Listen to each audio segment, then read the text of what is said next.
as well, and actually is super fun. It's decently easy to build, to be honest with you, depending what team you're using, but also free to play. I mean, it's not fully free to play. It's the Fire series. I'm gonna show you as always the runes and how I'm using her, and also I'm gonna show you the a replay as well. Not exactly free to play because she's a 4-star, but we have been getting so many scrolls during collab that if you put the rate up, you should be getting the 4 stars Fire series. There's no way you're not gonna get her. So it's pretty much free to play. I've been using her. Honestly, I've been lucky and I got the Wind series as well. And I tested the Wind series, not too bad. I think the damage is not the best, but also I think she's not too bad actually. I think she could use a little bit buff.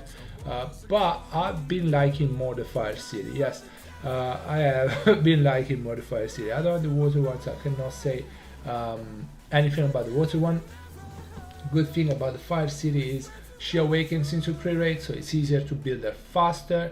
And also, if you get as much crit rate as you can, afterwards she gains extra crit rate because of her speed, and she gains, if she's above crit rate, she starts gaining crit damage, meaning more damage onto the opponent. So that's nice. Wind series does not awaken into crit rate, so it's really hard to build her faster than Tableau. My Tableau is around 290 now on Violent Worlds, so it's pretty hard. Now let's have a look at the Fire series stats. I don't actually, she's out here, and I'll show you the rune in RTA. I haven't used that much in I haven't used that at all in PvE, to be honest with you, but I wanted to test it in RTA. Now actually, wait, she doesn't awaken into crit rate. I was lying. Toffle is lying, but still the passive lets her gain crit rate, so you don't need too much crit rate on her, especially if you're using Asher that gives her speed buff.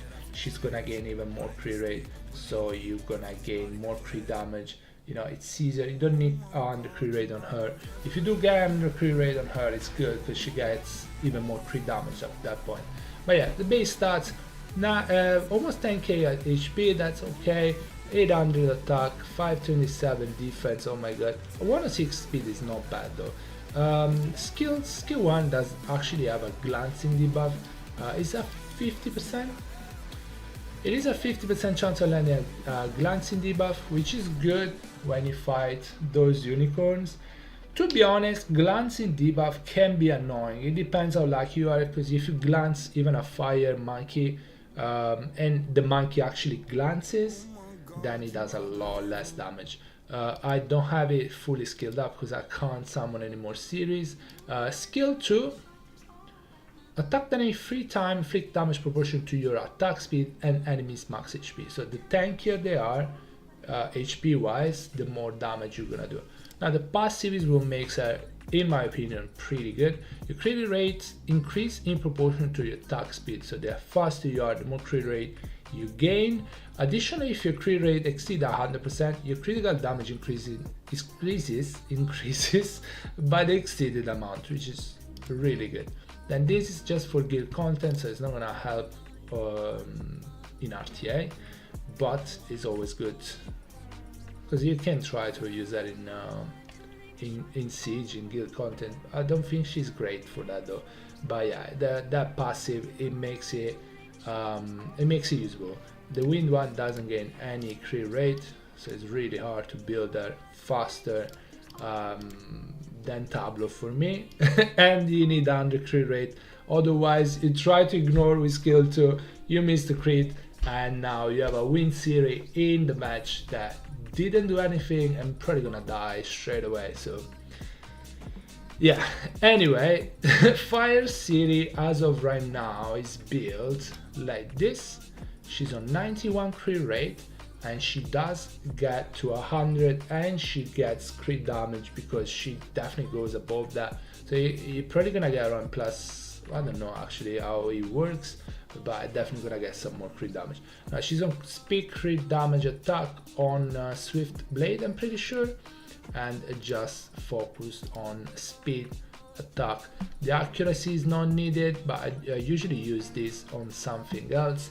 I think I use this on Claire usually, but Claire, I don't know, I gave up on Claire to be honest with you. And then crit damage, and then yeah, obviously just crit rate, attack. I definitely need to grind that. Definitely need to get at least 10%, and then that is the slot 6. I tested her with better runes, but then I changed the runes, I re-runed her, but I didn't want to de-rune other stuff, so I gave her runes that are decent, but they're not my best runes. And then crit damage is more enemy HP is good. Additional damage on her is not bad, because obviously she has multi-hit on skill 1 and skill 2, but I do still think crit damage lines are better. The skill 2 crit damage, skill 1 crit damage is more, crit damage is less, and so on. Now we're gonna have a look at one of the matches we had, and I'll let you know. I'll let you see what she can do. I've used that before as well, but couldn't find another replay. So let's have a look at this one. She did pretty good, I'm pretty sure. Yeah, she did. Obviously, there is a Nikki here, but we don't get the speed buff. So she doesn't get the crit damage from that. But look at this, hold on. Animation is really nice to start with. And then 18k. 18k. 18k, that's overkill. Yeah, she does have the attack buff, but she doesn't have the speed buff. With that shear, with the speed buff, she does similar damage. She does around 13k. So you don't need attack buff, but if you get speed buff, she doesn't do 18. She's probably gonna do around 13 and a half. But yeah, definitely that Cardinal is dead. Then she gets stunned, of course. To be honest, Cian did really well in this game, but the Fire City does definitely good damage. Now they got lucky with the stuns as well. They stunned the Fire City, they stunned the Nikki, which was gonna be the healer, of course. But yeah, it is what it is. Now, the good thing I like about this is the Fire City doesn't outspeed the Vanessa afterwards. And I'm mentioning this because I use Theo a lot, and Theo, when Vanessa defense break, Theo squall, kills something, gets speed buff, you can't do that again, because then the Theo is gonna lap the Vanessa because of speed buff, sorry, that he gains because of the squall of the crit. Ciri doesn't, or like if I'm using Ashe, they both get speed buff, and you know, so that defense break. And then, did we go for him? We did. So 7k, 7 plus and 6.9 on an Artemiel. Artemiel though is high defense, pretty tanky unit. Also, he did strip, or like I think Miles or him did. No, he stripped her attack buff earlier when we killed the Cardinal, so damage is less. Obviously, we don't have the speed buff, so the damage is still less. But 7k per hit, not bad on an Artemiel. Obviously, he procs as for Cian and so on. And then, you know, even without speed buff, I would say, without defense break, it's not really worth it to use her.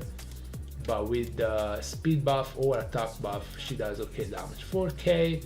I mean, then we glanced on him, we still managed to kill it.